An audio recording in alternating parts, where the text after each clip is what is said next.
pour money into the Ukraine. It seems like Putin's not going to give up. It seems like we're not going to give up. I think you would safely call this a stalemate. So if it's a stalemate, billions and billions of dollars will continue to pour in to arm the Ukrainians. Am I correct? It's not a stalemate. It's not a stalemate.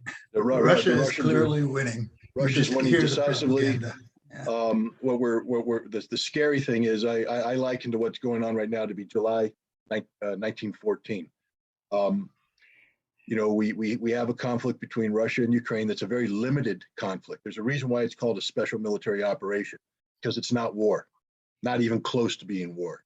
It has very limited military objectives. Zelensky's still alive. His government still functions. If this was war, Zelensky would be dead. His government would be shut down. Kiev would be destroyed. It's on the verge of becoming a war, however, not because Russia's losing, but because NATO and the United States are pouring not only so much money and weapons into Ukraine, but are looking to expand the scope of their anti-Russian operations in Europe. Finland and Sweden may very well be seeking to join NATO, and I don't know what part of Russia not allowing the eastward expansion of NATO they don't understand.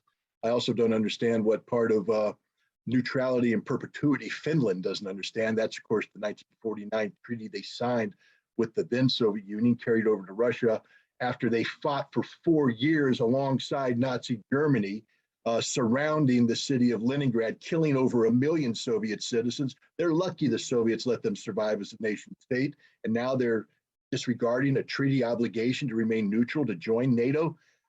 There's a good chance that that Vladimir Putin may declare a formal war to exist in Ukraine, and then use this as the basis for general mobilization, bringing millions of Russian men into arms, so that a broader war can be fought in Europe.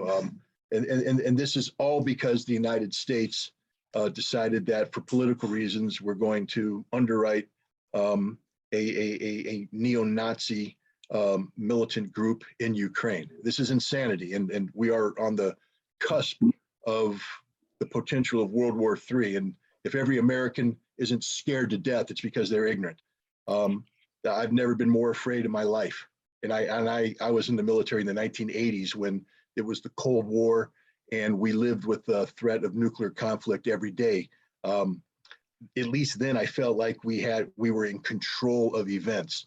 Right now, this is out of control because nobody really understands what our government's doing, why our government's doing it. And it's all being done in our name.